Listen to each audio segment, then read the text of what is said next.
स्वागत है चैनल पर।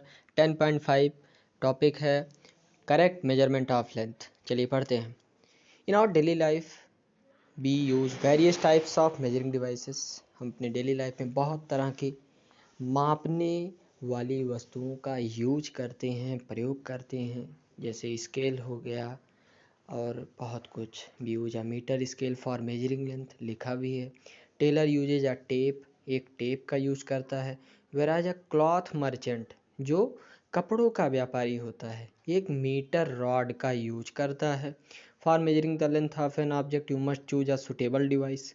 किसी भी वस्तु की मेजरमेंट करने के लिए एक सुटेबल डिवाइस की ज़रूरत होती है, उसकी लंबाई को मेजर करने के लिए।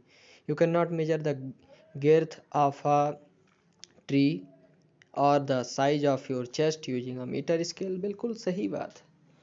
हम ऐसा नहीं कर सकते हैं। साइज ऑफ चेस्ट ऐसे मीटर स्केल से नहीं जो है डिफाइन हो सकता है। तो किसका यूज करें?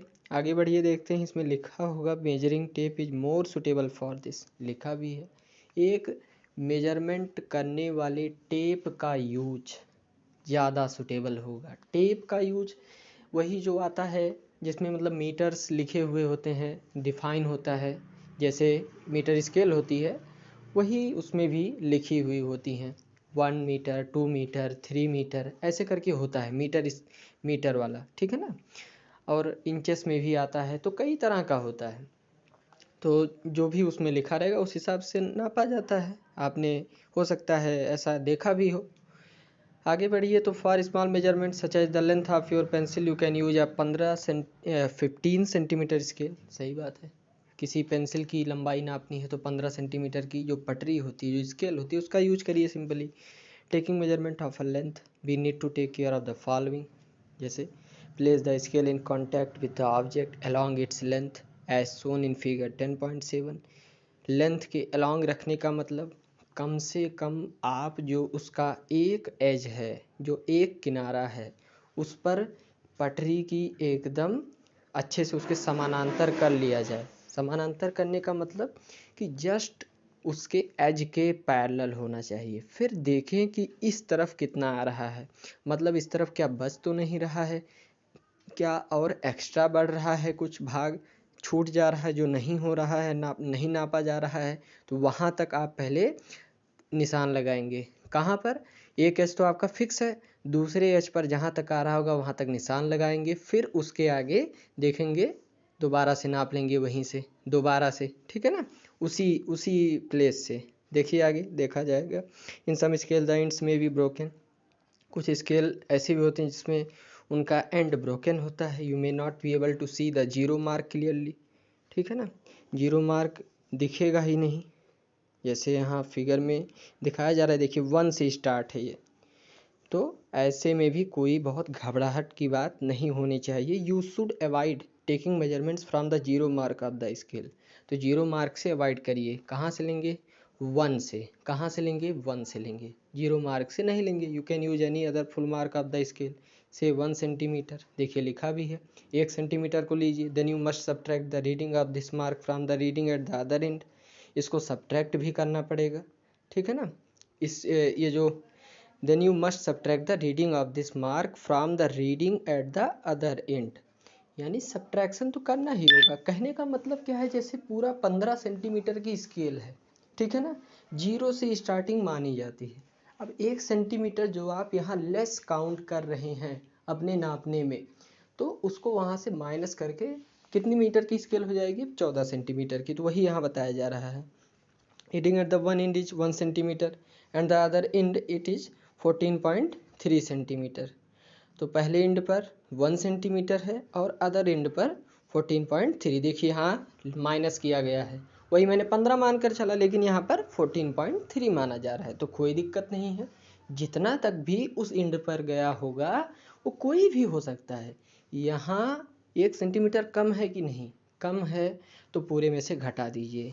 बस आपको कंसेप्ट पर नज़र रखनी है, ठीक है ना। आगे बढ़िए। Correct position of the I is also important for taking measurement. आपकी आँख की जो पोजीशनिंग होनी चाहिए वो भी अच्छी होनी चाहिए। must be exactly in front of the point where the measurement is to be taken as shown in figure 10.9। आँख का जो पोजीशन होना चाहिए एकदम उसी लक्ष्य पर होना चाहिए जहाँ आप मेजरमेंट कर रहे हो। उनके दोनों एजेस आपकी आँखों के एकदम जस्ट सामने होने चाहिए कि आखिर सही नापा जा रहा है, सही मेजरमेंट में कर रहा हूँ कि नहीं कर रहा हूँ। ठीक है ना, आगे बढ़िए। तो लिखा है position B is the correct position of the eye. Note that from position B the reading is 7.5, from positions A and C the readings may be different. तो यहाँ पर कुछ इस तरह से डिफाइन किया गया है, इसको आप समझ भी सकते हैं फिगर के माध्यम से।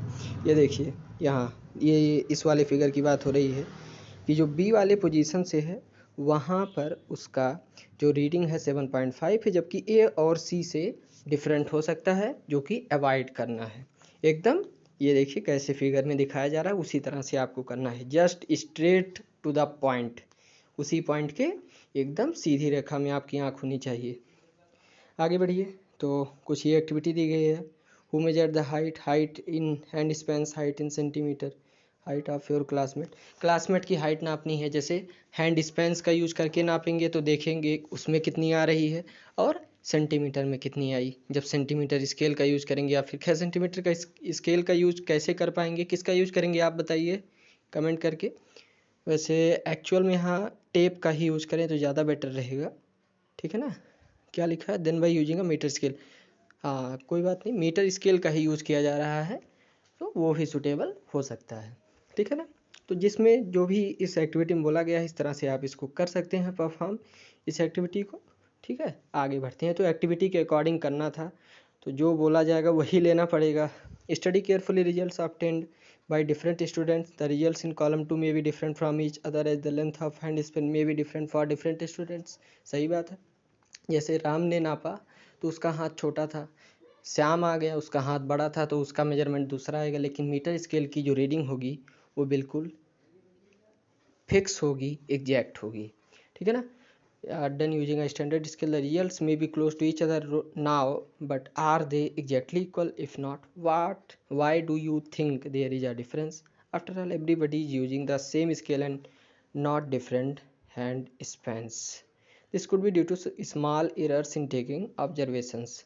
तो फिक्स्ड होना तो चाहिए बट थोड़ा बहुत इधर उधर हो सकता है, बिकॉज आपको पता है कि मतलब हो सकता है किसी के नापने में थोड़ी बहुत मिस्टेक हो गई हो, थोड़ा बहुत आगे पीछे हो गया हो, 1 आध सेंटीमीटर का फ़र्क आ गया हो, ऐसा भी हो सकता है। ठीक है ना, हो सकता है किसी दो के सेम भी आ रहे हों, ये तो जनरल है।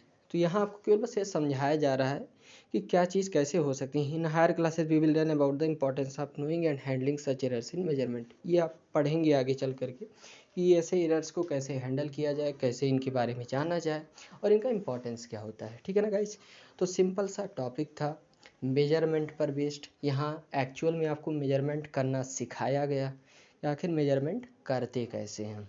ठीक है ना, तो इसको आप ज़रूर ट्राई करिएगा।